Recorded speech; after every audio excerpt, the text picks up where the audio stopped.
Inspirasi dari Indonesia bagian timur, sahabat kita Mbak Sri Ismiani akan berbagi kisah bagaimana ia menghadapi kondisi di luar kendali hingga depresi. Simak cerita selengkapnya edisi talk show Depresi Hilang, Ketenangan Datang.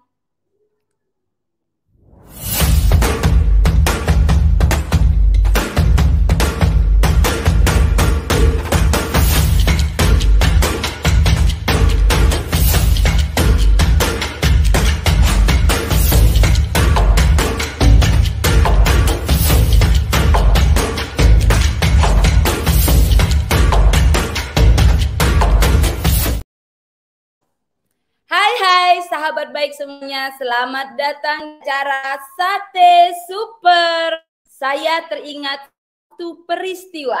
Sate Super adalah program IPedia TV yang mengangkat pengalaman baik dari para mahasiswi Institut Ibu Profesional tentunya.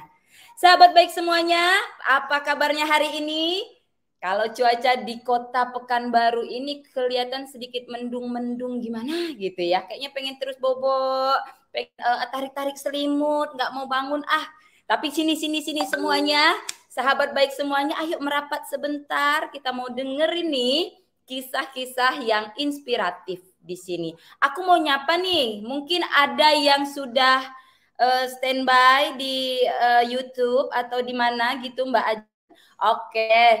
Terima kasih teman-teman semua, kita sudah sampai di acara talk show Sate Super. Kali ini talk show Sate Super bakal menghadirkan kisah inspiratif dari Indonesia bagian timur dengan Mbak Sri Ismiani yang merupakan alumni matrikulasi batch 10.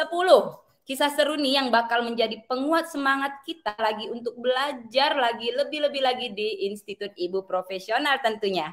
Nggak pengen berlama-lama kan ya? Yuk kita panggil Mbak Sri Ismiani.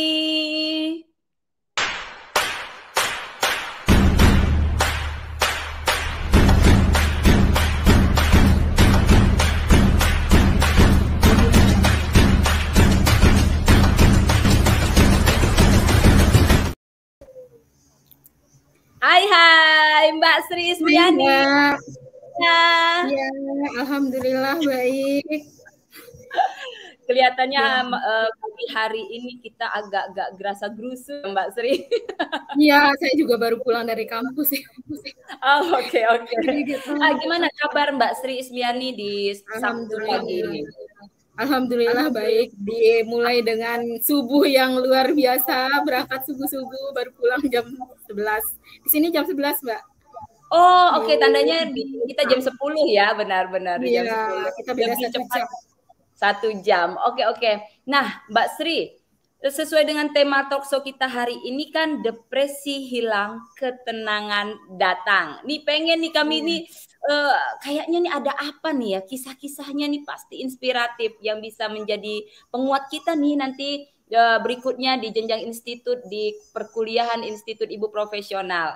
Nih pengen diukulik-kulik nih. Boleh nggak nih kiranya Mbak Sri bisa memberitahukan kepada kami nih semua para audiens di Sate Super, sahabat-sahabat baik Sate Super, gimana nih kisah depresinya gitu? Apa sih depresinya seperti apa? Apakah ada tanda-tandanya? Silakan Mbak Sri. Oke, sebelumnya saya izin perkenalan dulu ya, perkenalkan diri saya dulu ya. Oke, saya Sri Ismiani, saya alumni matrikulasi batch 10. Dan sekarang jadi mahasiswa Institut Ibu Profesional kayak gitu. Nah, di sini tuh dulu pasti pada pernah mengalami masa-masa awal pandemi ya. Saya lulus kuliah itu awal pandemi banget, dan itu adalah hal yang bukan cuma lingkungan kita yang berubah kayak gitu, tapi pola-pola yang ada di sekitar kita karena kesehatan dan lain sebagainya itu banyak berubah gitu. Mungkin bukan hanya saya saja yang stres di saat awal pandemi gitu, pasti banyak teman-teman juga mengalami hal yang sama, tapi kita beda-beda case-nya di mana, kasusnya bedanya di mana gitu ya. Jadi sebenarnya depresi itu kadang orang itu tidak menyadari kalau dia itu termasuk depresi gitu, karena depresi itu tidak hanya depresi itu, pasti kebanyakan orang awam mengetahui depresi itu adalah yang masuk ke rumah sakit jiwa dan lain sebagainya. Padahal depresi itu ada tingkatannya gitu. Dan saya termasuk yang depresi ringan, Mbak. Jadi awal itu kenapa sih, apa sih yang menyebabkan kita ini bisa depresi gitu kan? Apa sih keadaan-keadaan seperti apa sih yang bisa berdampak kepada psikologis kita sehingga kita dikatakan depresi ringan kayak gitu.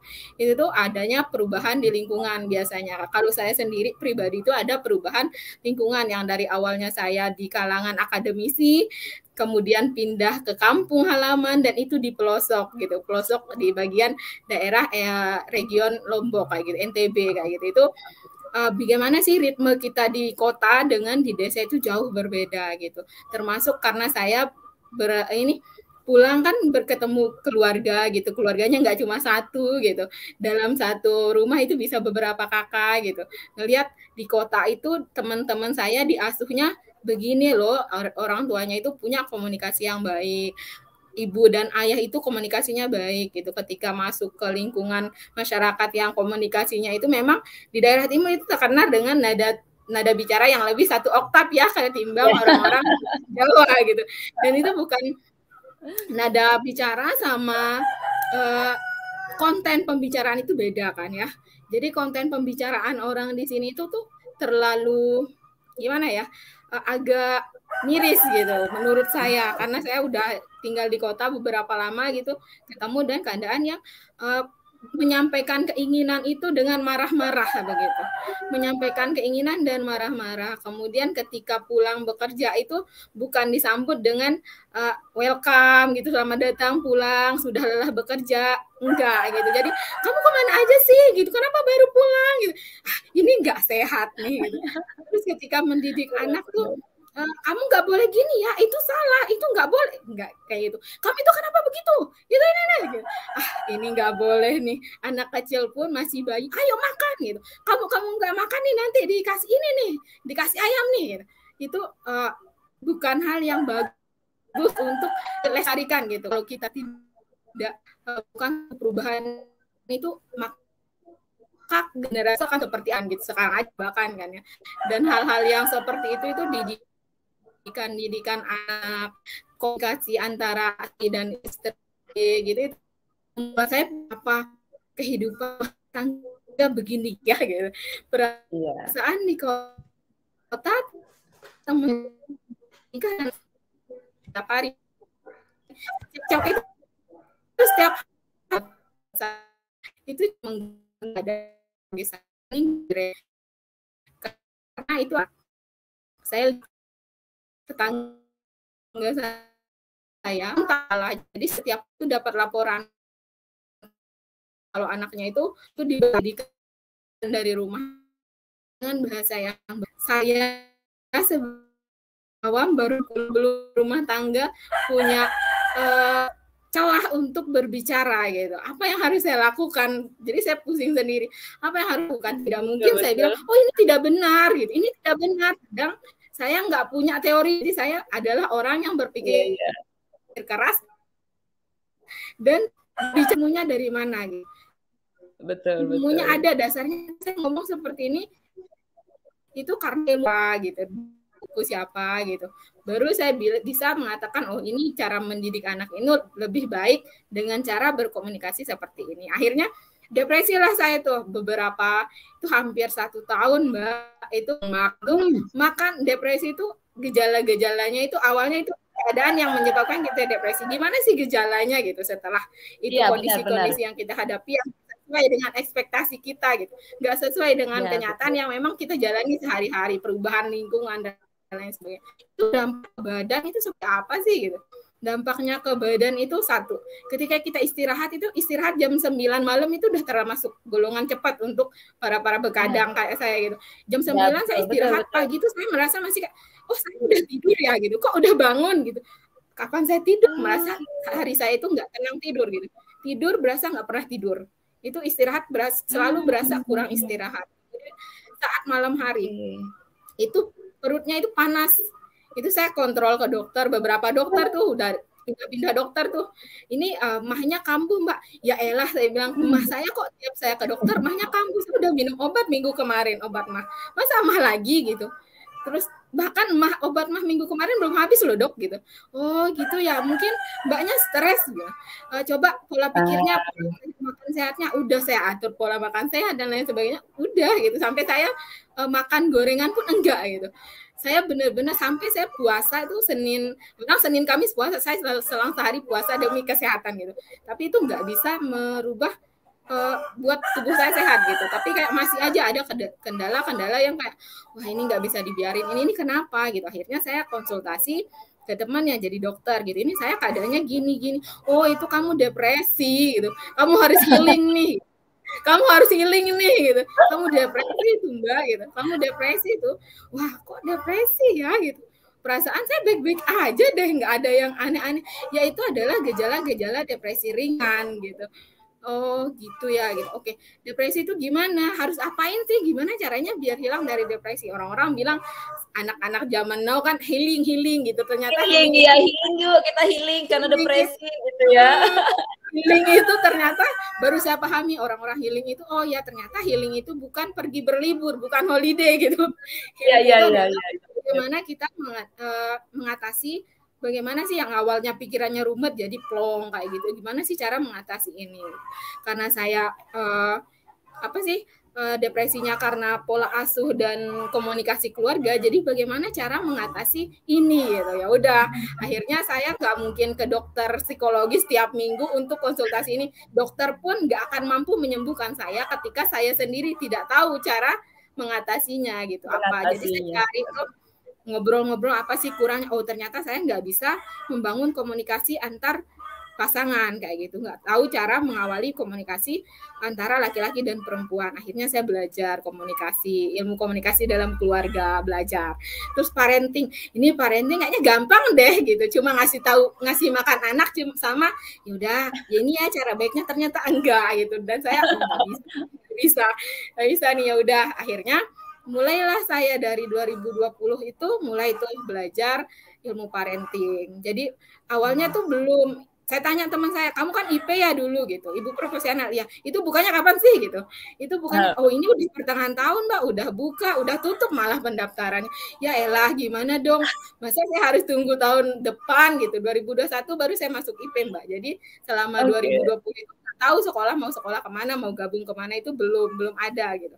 Ya udah akhirnya ya udah mungkin saya harus nyicil nih dari mana nih biar saya merasa tenang ketika saya ingin berkomunikasi dengan orang. Ketika saya mau menasehati kakak ipar saya, mungkin ada ipar saya yang memang punya anak, memang punya suami, dan bagaimana sih cara berkomunikasi dan baik. Saya harus tahu teorinya. Udah, saya ambillah sekolah pranikah, dan itu mulai dengan pengetahuan itu.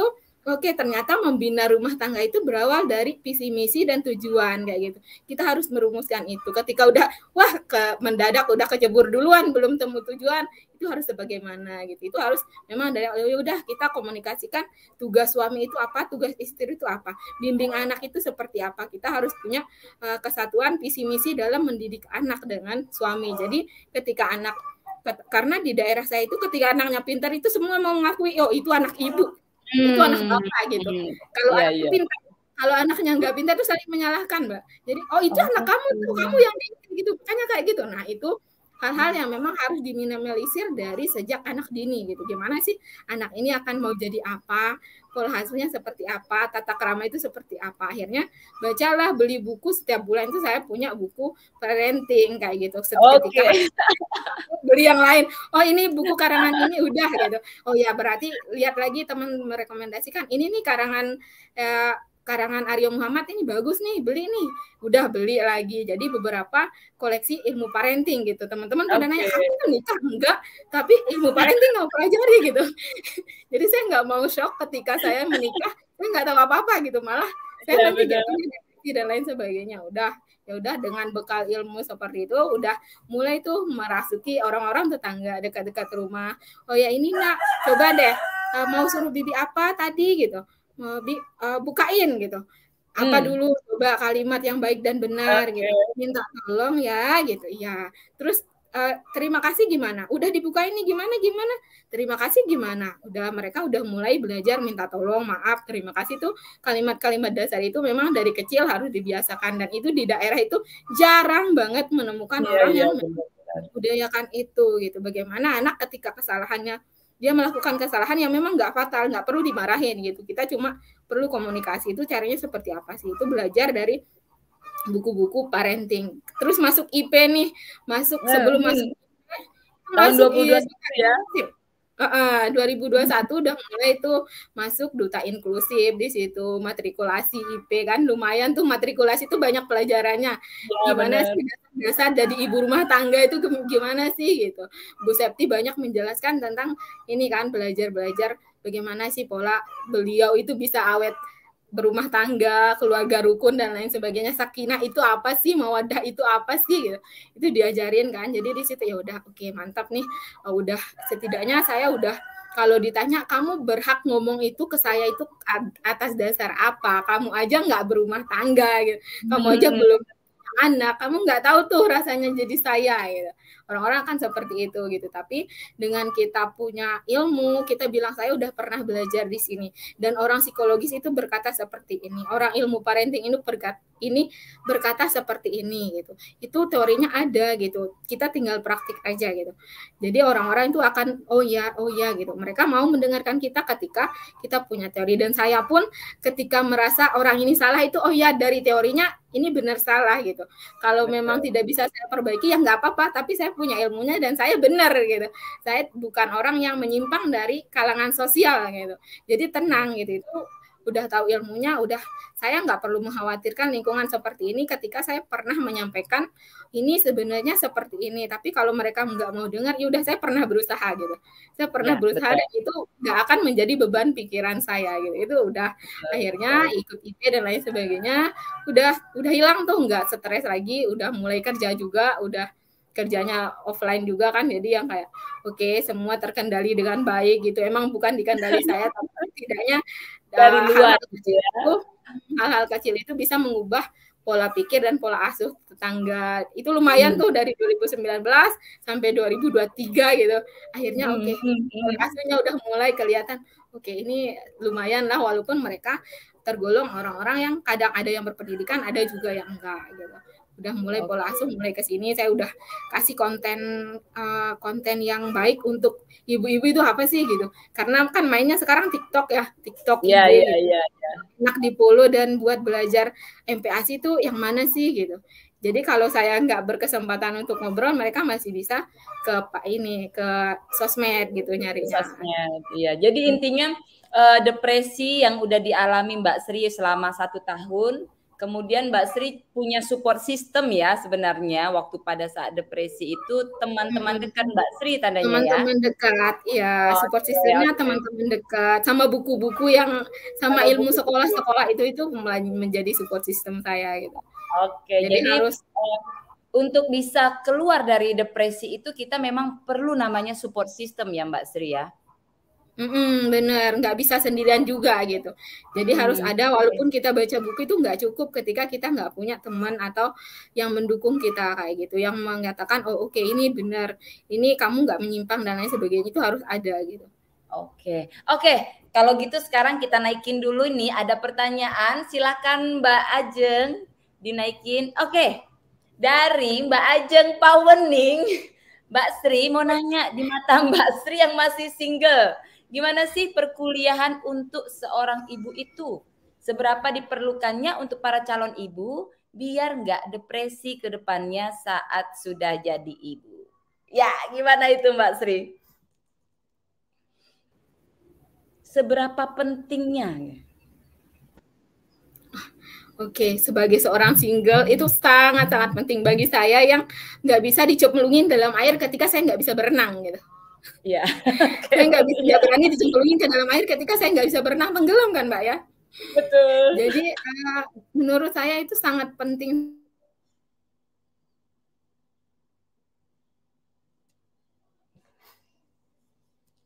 Karena kita betul. Ya, silakan. Single itu ekspektasi kita itu selalu bagus-bagus aja ekspektasinya. Oh, dapat suami yang pengertian, dapat anak yang pastilah bisa lah kita didik dengan baik dan benar. Itu enggak. pada dasarnya kita punya ada namanya dalam diri itu ada orang-orang yang membawa luka pengasuhan. Ada orang yang memang nggak membawa luka pengasuhan. Ketika kita pribadi itu diasuh dengan orang tua, pola asuh orang tua kita itu bagus. Mungkin kamu nggak perlu ilmu parenting. Kamu rasa kamu baik-baik aja dari dulu gitu. Tapi itu nggak bisa semerta-merta kamu bisa ya udah saya akan bisa mendidik anak dengan sendirinya auto gitu, udah punya anak langsung ini itu akan ini kebablasan.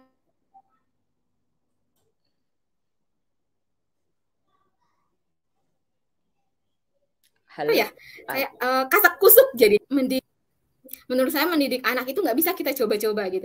Kita boleh coba-coba belajar ilmunya, belajar ilmu ini A, B, tapi nanti ketika kita dapat anak itu nggak semua anak sama kan ya. Ada yang kebutuhannya anak yang memang temperamen kayak gitu, dikit-dikit marah gitu. Itu ada ilmunya, ilmu mana sih yang cocok dari berbagai macam ilmu parenting ini, yang mana sih cocok untuk anak yang suka marah-marah. Bagaimana sih ada anak yang kalem, terlalu kalem itu nggak ngomong-ngomong akhirnya. Iya, gimana sih ilmu parenting yang bisa saya ajak, saya pakai untuk anak ini bisa berkomunikasi gitu. Itu hal-hal yang memang sebelum nikah dipelajari. Ketika kamu nikah, saya yakin, saya lihat orang-orang berumah tangga itu nikah itu pekerjaan ibu rumah tangga itu nggak cuma ngomong anak gitu. Syukur-syukur kamu punya pembantu gitu ya. Syukur-syukur mbaknya punya pembantu. Walaupun punya pembantu itu pun nggak semua pekerjaan rumah bisa dilepas ke pembantu kan ya. Pasti ada peran kita. Di situ kita nggak akan sempat nyari ilmu parenting. Syukur-syukur kalau kita cepat belajarnya. Kalau kita adalah orang yang maaf-maaf, belajarnya agak lambat gitu, itu akan mempengaruhi nanti kamu didik anaknya seperti apa. Itu akan camik sana, camik sini, jadi anaknya nanti kok ibu saya gini amat ya gitu. Ngajarin saya kok gini amat ya gitu. Jadi sebisa mungkin orang single itu saya rasa punya banyak sekali waktu luang ketimbang ibu-ibu. Itu kamu waktu singlenya itu nggak akan ada ruginya ketika kamu belajar ilmu parenting. Dan itu sangat penting. Ilmu parenting menurut saya sangat penting untuk mendidik anak. Karena kita nggak tahu anak kita kan seperti apa gitu. Kita harus punya trik dan tipsnya dulu nih ketika kita punya anak, jadi nggak terlalu stres nanti ke depannya kayak gitu. Itu sangat berpengaruh sama depresi dan stres ya. Ilmu parenting. Jadi selama ilmu didapatkan di ibu profesional itu sendiri, tandanya sudah mengubah Mbak Sri ya ibaratnya ya. Kira-kira nih Mbak Sri setelah masuk di ibu profesional dan mengambil matrikulasi, sekarang sudah jadi alumni matrikulasi batch 10 nih. Ada nggak kira-kira ilmu apa yang paling mengena di Mbak Sri selama di dalam matrikulasi? Selama dalam matrikulasi itu ada namanya pondasi matrikulasi kan ya, pondasi IP itu. Ya, foundation. Bagaimana itu pondasi itu memang kita harus kalau kita mengacu pada pondasi yang ada di IP itu akan membuat hidup kita lebih yang kayak tertata gitu menurut saya ya. Itu hidup lebih tertata, harus seperti apa dan apanya itu udah ketata dari situ gitu. Saya adalah orang yang terlalu kayak harus ada acuannya gitu. Ketika saya mengambil sesuatu itu harus ada acuannya gitu. Jadi pondasi itu adalah pondasi yang ada di IP itu adalah hal yang sangat bisa mengubah pola pikir kita, cara kita bersikap dan lain sebagainya itu bisa mengikuti yang itu. Kalau kita udah ikut rule-nya yang ada di matrikulasi itu, insya Allah itu akan ringan ke depannya gitu. Kemudian ketemu sama orang-orang yang teman-teman di matrikulasi itu dari latar belakang yang berbeda, ceritanya berbeda, cara belajarnya yang berbeda. Orang desain kayak ibu rumah tangga kok desainnya bagus banget ya gitu. Kok saya yang nggak apa-apa desainnya kok gini-gini amat gitu.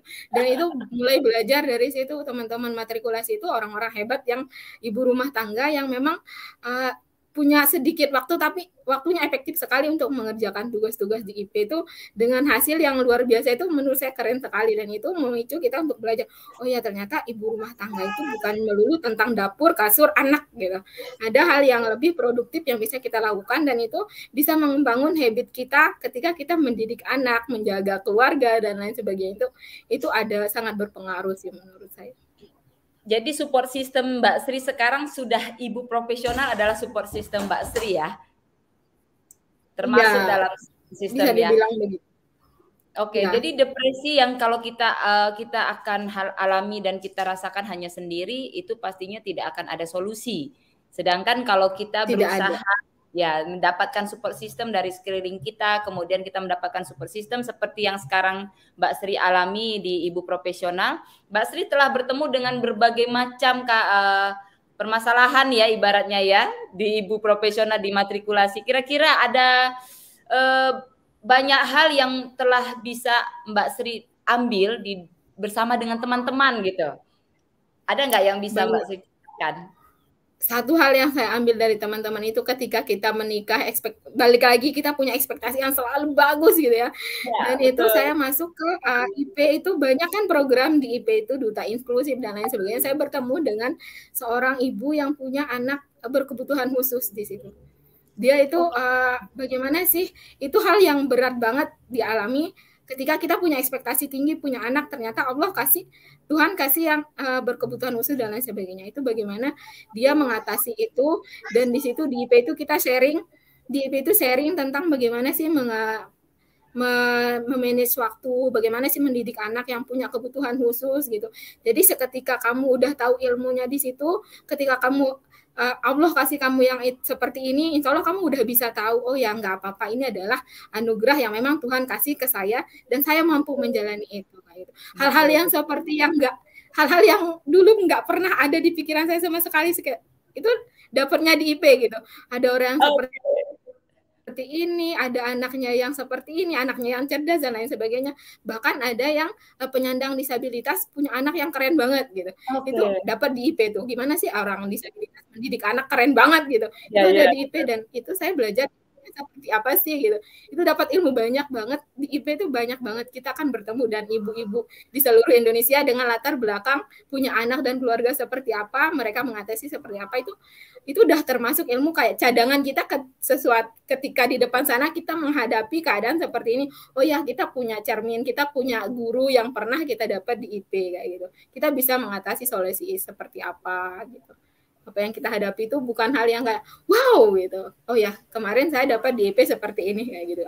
Akan lebih, oh ya kemarin di EP seperti ini, nggak apa-apa gitu. Lebih hidupnya lebih nggak apa-apa. Oke. Gitu. Jadi setelah masuk ke dalam ibu profesional, institut ibu profesional, tandanya hidup kita menjadi lebih hidup gitu ya Mbak Sri.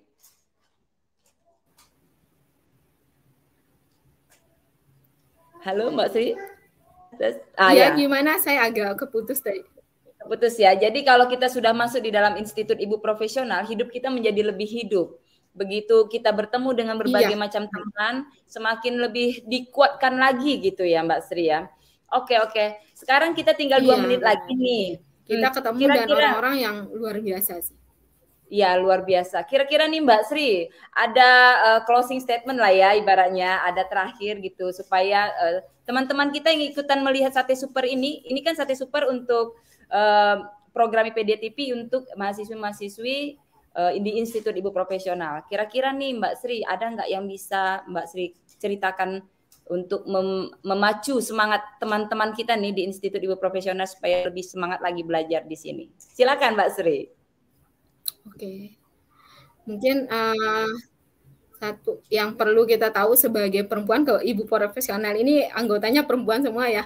Satu hal yang kayak jangan pernah puas dengan apa yang kita pelajari gitu, apa yang kita alami, yang oh ya saya sudah mencapai step ini, saya sudah cukup dengan itu gitu. Kita tidak pernah tahu ke depannya akan ada seperti apa, jadi kita harus tetap bisa belajar cepat mengikuti perkembangan zaman. Ketika ibu-ibu itu harus tahu perkembangan zaman itu seperti apa, jangan sampai kita tidak tahu apa-apa, kita ngarang buat mendidik anak gitu. Intinya seorang ibu itu harus peka terhadap ilmu pendidikan, kayak pendidikan dalam berumah tangga, pendidikan anak terutama. Jangan pernah merasa saya sudah masuk IP, sudah ikut lulus matrikulasi, udah nih dapat ilmunya gitu. Tapi kita tetap harus menjadi perempuan yang terpelajar, walaupun cuma di dapur, tapi setidaknya kita tetap belajar, mau belajar dengan peka terhadap lingkungan kita kayak gitu. Oke, super sekali Mbak Sri. Jadi cerita kisah-kisah dari Mbak Sri yang dibawa dari Indonesia bagian timur ini sungguh menginspiratif ya. Jadi dari depresi, tidak boleh diam di dalam depresi, tapi harus bergerak keluar depresi, mencari support system, dan akhirnya Mbak Sri ada di Institut Ibu Profesional. Terima kasih loh Mbak Sri, pagi-pagi sudah berada di studionya Sate Super. Nanti akan bertemu lagi dengan Mbak Sri pastinya. Kalau kita di Institut Ibu Profesional enggak kemana-mana, yang akan ketemu ya pasti akan sering ketemu di sini. Jadi nanti dinantikan kembali ya Mbak Sri di episode-episode atau event-event lainnya di Institut Ibu Profesional. Terima kasih banyak Mbak Sri. Sama-sama, terima kasih kembali Mbak Odila. Dadah. Oke, teman-teman semua, terima kasih sudah 30 menit menemani saya di Sate Super episode 34 di acara talk show. Nanti kita akan bertemu kembali ya teman-teman ya di minggu depan di acara Sate Super dan di hari yang sama. Jangan lupa tetap stay tune di hari Sabtu jam 10 pagi. Dadah!